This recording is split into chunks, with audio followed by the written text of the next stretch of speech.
乌克兰突袭，摧毁俄第51集团军指挥部，支援红军村前线。乌军远程打击升级，新罗西斯克港遭重创，俄 S-400弹药库连环爆炸。俄苏3式坠毁2飞行员丧生。乌军 F-16连夜轰炸俄军阵地。俄空袭击中亚塞拜然大使馆。基辅多区被毁，丹麦再批2.17亿美元援乌。G7 集体加码援助乌克兰。加拿大豪掷20亿美元，英国锁定能源线。红军乘俄军死亡陷阱，士兵宁坐牢拒上前线。制裁倒计时，俄油出口已瘫痪式混乱。140万桶日油轮滞留海上。大家好，欢迎收看新冷战情事，请大家先为我们的节目点赞、留言，谢谢大家。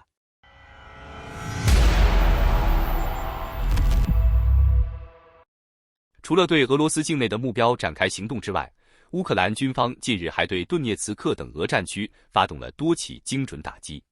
突发消息显示，俄罗斯第51集团军的指挥部在近期的战斗中疑似被摧毁。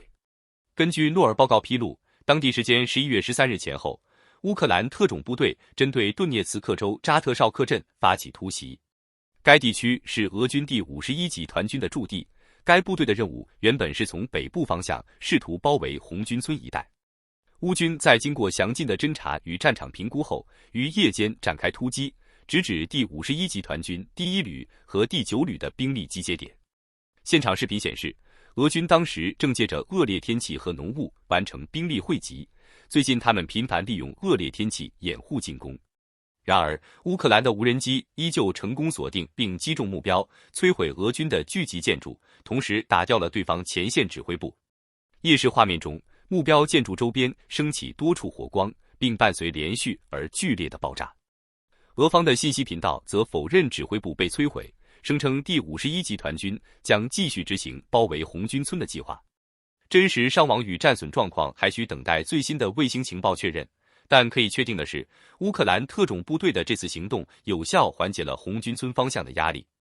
乌军正通过袭扰俄军后方的战术破坏其部署，争取打通补给通道。与此同时，乌克兰的无人机集群也向顿涅茨克冶金厂方向发起攻击，远处的目击者拍到明显火光。据报道，该袭击导致周边多个区域断电，这意味着乌军很可能同时命中了附近的电站设施。在将视线转回俄罗斯境内，乌克兰的无人机蜂群飞过后，边境方向也传出巨响。别尔哥罗德尼科尔斯科耶地区发生火灾，库尔斯克的俄军阵地同样冒起黑烟。国际方面，《金融时报》披露，巴西也开始逐步减少从俄罗斯进口柴油。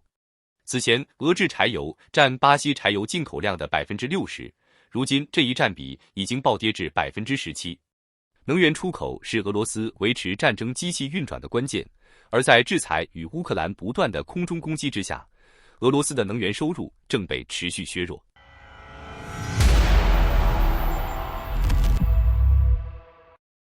乌克兰在最新一轮大规模空袭中，再次对俄罗斯黑海舰队的重要基地新罗西斯克造成重创。最新传出的战场消息显示，俄军在当地的弹药库也在此次袭击中被摧毁。根据 Astro 的报道，当地时间11月13日晚，乌克兰发射的一枚巡航导弹击中了俄罗斯南部的新罗西斯克港口。俄军的防空系统未能成功拦截这一来袭目标，其第52522部队驻地也遭到命中。从现场公开的视频可以看到，俄军 S-400防空系统的弹药库被点燃，紧接着传来连续不断、极为剧烈的爆炸声。画面中，港口附近出现巨大的火球，随后空中升起多朵蘑菇云。与此同时，港口附近的石油库也被导弹击中，进一步引发大规模火灾。NASA 的火灾监测图显示，新罗西斯克港区域至少出现3个明显起火点。外界普遍推测，这次袭击所使用的主武器是乌克兰国产的火烈鸟巡航导弹，而无人机集群则负责吸引俄军的防空火力。此前，莫斯科附近的奥廖尔地区也被报道遭到火烈鸟导弹的精准打击，当地空中一度出现火雨倾泻的景象。新罗西斯克作为黑海东北岸的战略港口，自黑海舰队从克里米亚撤离后，更成为俄军舰艇的重要驻地。因而乌克兰对该区域的打击一直备受国际关注。此轮空袭也被认为是近几个月来规模最大的一次攻击行动。随着乌克兰国产远程打击武器不断成熟，俄罗斯境内的关键军事与能源目标正面临更高强度、更精准的攻击。不论是火烈鸟还是升级版的长海王星导弹，其射程都已足以覆盖包括莫斯科在内的俄罗斯腹地。与此同时，俄罗斯萨拉托夫地区的2座重要能源设施也在近日遭到袭击。当地的炼油厂和克里斯特尔燃料库接连起火，远方肉眼可见浓烟升腾，火势更有持续扩大趋势。稍早之前，距离前线约1130公里的塔内科炼油厂也被乌克兰无人机击中。该厂年产能达到870万吨，而现在乌军无人机与导弹的作战半径已能轻松覆盖这些超过1000公里的纵深区域。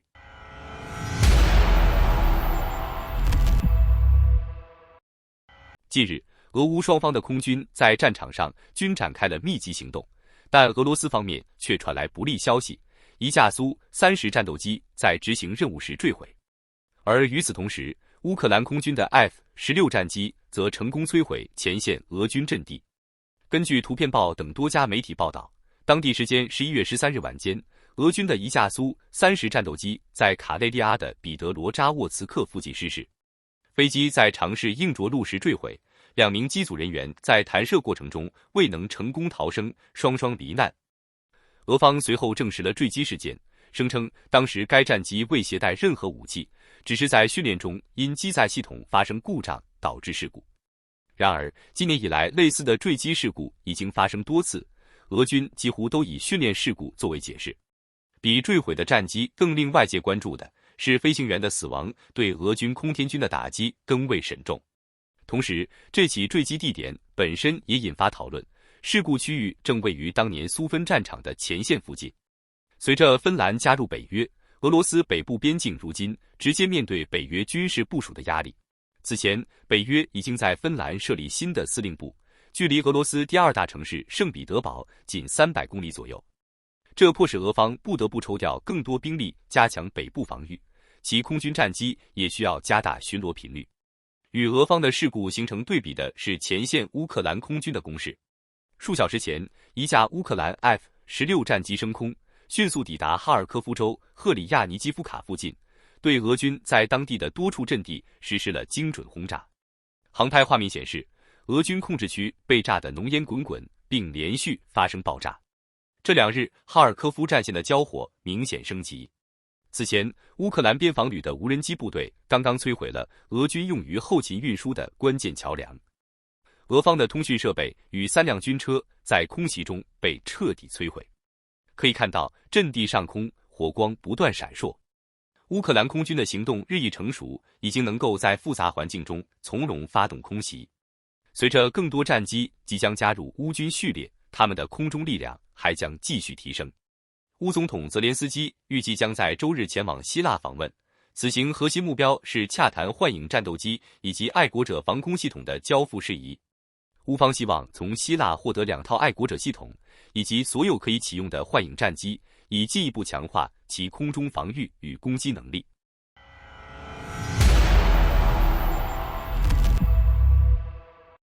俄罗斯近日对乌克兰发动了本阶段规模最大的一轮空袭，造成基辅大量居民楼被彻底摧毁，甚至连亚塞拜然驻乌克兰大使馆也受到导弹碎片的波及。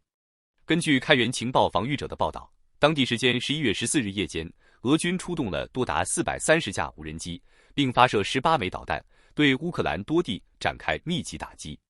仅在基辅一座城市，数十栋多层住宅楼被夷为废墟。目前统计显示，至少4人在袭击中身亡，另有26人受伤，其中包括1名孕妇及2名儿童。基辅市长克里奇科表示，救援人员已在8个城区成功救出84名幸存者。同时，医院、学校及体育馆也遭到不同程度的毁坏。乌克兰总统泽连斯基在随后讲话中证实，亚塞拜然驻乌大使馆遭到俄军伊斯坎德尔导弹碎片击中受损。此次事件再次凸显基辅急需更强的防空系统。在这个寒冷的冬季，乌克兰必须保护数量庞大的居民区与关键能源基础设施。据悉，再过数周，由法国 A-Trade 公司研发的新型 DWS-E 防空系统将正式在乌克兰投入实战。该系统启动时会释放数十架携带小型炸弹的微型无人机，在空中构筑一层地雷屏障。这不仅能够有效拦截俄军频繁出动的沙赫德无人机，甚至对 Cav 系列滑翔炸弹也具备防御能力。然而，面对巡航导弹与弹道导弹等高速武器，乌克兰仍然急需爱国者这样的现代高端防空系统来加强拦截能力。乌克兰总理什米哈尔同时宣布，将在切尔尼戈夫、波尔塔瓦和扎波罗热建立3个新的防空中心，以此打造更系统化的防空协调体系，为关键基础设施和平民提供最大限度的保护。在国际援助方面，丹麦批准向乌克兰提供价值约 2.17 亿美元的第28批军事援助，同时还与北欧及波罗的海国家共同向 TORO 协议追加5亿美元资金，用于帮助乌克兰采购美国武器。此外，荷兰一家慈善机构也捐赠了一架雅克52飞机，乌军将利用这架教练机改装用于拦截俄军无人机。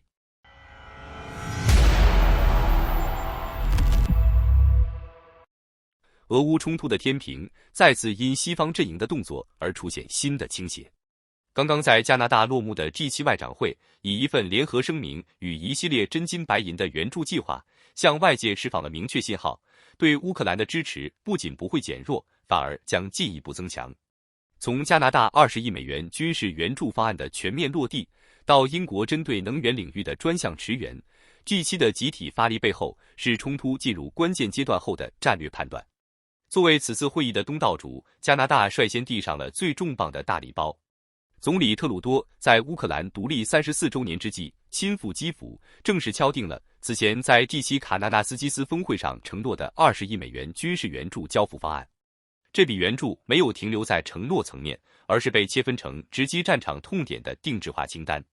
其中 8.35 亿美元将投入装甲车辆、医疗设备、弹药与无人机等前线迫切需求， 6.8 亿美元对应北约清单，用于强化乌克兰最薄弱的防空能力。另有 2.2 亿美元专注于无人机、反无人机与电子战系统，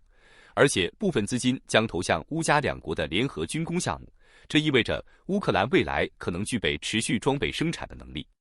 此外，加拿大还额外拨款1亿美元用于捷克弹药计划，使得其在弹药援助领域的累计投入超过 3.5 亿美元，精准回应乌军的弹药告急。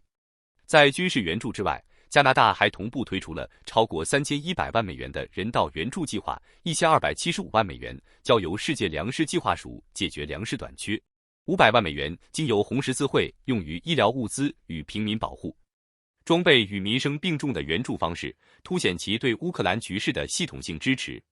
同时，加拿大宣布对参与俄方无人机研发与部署的人员实施制裁，形成援助加施压的双线策略。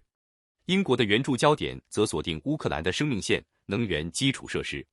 G7 外长会召开前夕，英国便宣布向乌能源系统提供专项资金，以协助其在冬季前完成关键设施的维护与修复。经历过前一个冬季俄军的密集轰炸，乌克兰电力系统长期承压，此刻英国的支援堪称雪中送炭，不仅有助于乌克兰度过严冬，也能保障军工生产和社会运转。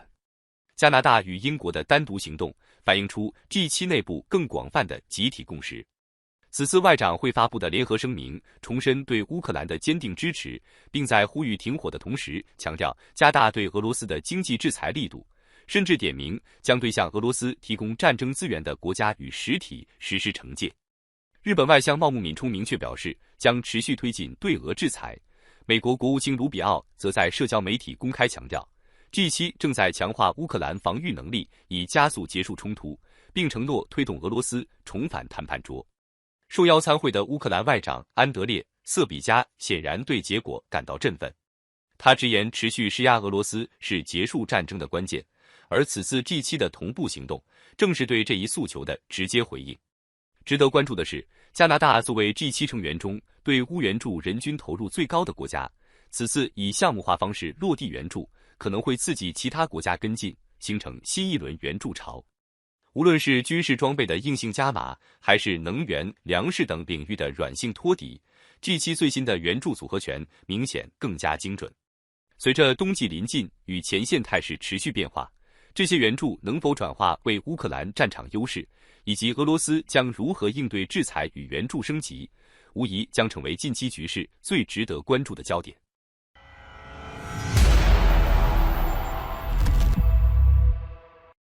俄乌战争持续超过3年，战线近期在红军城与扎波罗热地区再度紧张升温。俄军近日不断加强攻势，并宣称包围上万名乌军，但多方消息显示，俄军在红军城战场并未占到优势，反而面临节节败退的局面，甚至出现士兵拒绝执行命令，被押往惩戒营的情况。同时，乌克兰总统泽连斯基也赶赴扎波罗热前线视察，向守军传递支持与鼓舞。X 平台推主 Visioner 指出，乌克兰武装部队总司令亚历山大·瑟尔斯基 Oleksandr Syrskyi 近日针对红军城前线发表讲话，澄清俄军所谓的包围乌军并不存在。他强调，乌军正在稳步夺回备战土地，并在保持既有后勤路线运行的同时，开辟新的补给通道，确保前线物资充足无虞。瑟尔斯基表示，俄军仍将红军城视为主要突破方向，试图利用恶劣天气加强攻势，但乌军在过去7天内成功肃清了红军城地区约 7.4 平方公里范围内的俄军侦察与破坏小组，有效削弱俄军的攻击能力。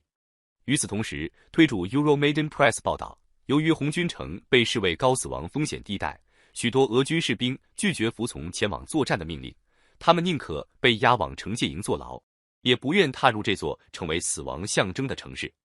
报道指出，双方主力部队目前均部署在城镇外约10公里处，任何试图穿越开阔地带的行动都将立即暴露于火力打击下，使双方难以短期内占领更多地面。Euromaidan Press 分析，红军城的僵持局面限制了俄军的兵力优势，使其不得不以拒战士兵为诱饵，引导乌军开火以暴露阵地位置。与此形成鲜明对比的是，乌军持续透过无人机监侦俄军渗透小队，一旦发现便快速打击并撤离，以确保俄军无法封锁乌军补给线。必要时，乌军可能强化抵抗，或沿后勤路线有组织的撤退。该媒体指出，推主 War Translated 进一步透露，俄军在红军城之所以遭受连续精准打击，不仅来自乌军无人机，还可能与俄军自身泄密有关。一名俄罗斯战地博主曾在社交媒体上传递俄军进城的视频，结果是俄军车队的行动轨迹暴露，导致多个车队刚进入红军城不久便遭到歼灭，可见俄军前线处境艰难。除了红军城外，俄军近日也大幅加强对扎波罗热前线的攻势。推主 Max25 指出，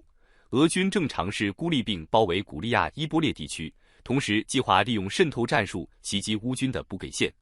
其认为，俄军可能试图切断红军城与古利亚伊波列之间的补给路线，以进一步加大乌军防守压力，为夺取红军城创造条件。在俄军不断加压扎波罗热前线的背景下，乌克兰总统泽连斯基亲赴战区视察，向部队提供精神与战术支持。推主 Rainbow 7852表示，泽连斯基抵达扎波罗热后，分别视察了乌军第17军与第65机械化旅的指挥所，并向前线官兵颁发奖章以示感谢。此外，他还与指挥官讨论战况，并评估前线的增援需求，以确保乌军在压力加剧的情况下仍能保持有效防御。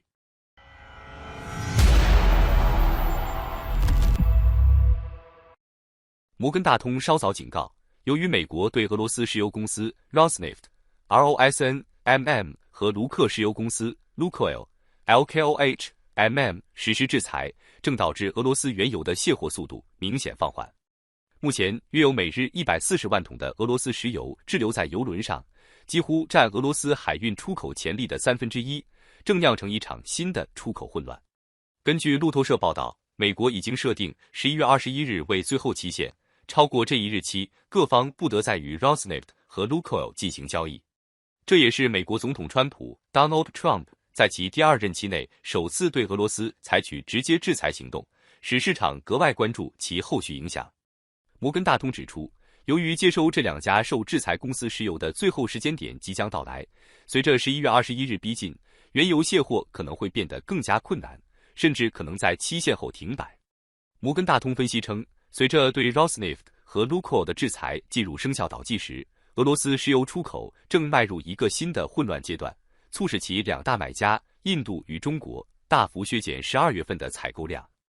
本周稍早，多名交易员向路透社透露，许多在普里莫尔斯克、乌斯季卢加和新罗西斯克等俄罗斯西部港口装载石油的油轮，虽然名义上的目的地是色德港或苏伊士运河，但随后会继续驶往亚洲国家，包括印度和中国。然而，在制裁压力扩大后，这些货物的真正去向变得更加不确定。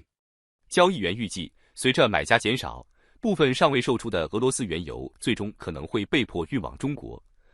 而目前亚洲市场的俄罗斯原油售价已跌至过去1年以来的最低折扣水平。好的，感谢您一口气看到最后了，这是对我们最大的鼓励和支持。要看最全面、最及时准确的战场热点报道更新，就请每日锁定新冷战情势。如果您喜欢我们的节目，也请您点赞、留言、订阅，把视频分享出去，让更多的人看到这个节目。想要赞助我们的朋友，可以打开超级感谢打赏赞助，帮助我们能持续做出更多好节目。谢谢大家。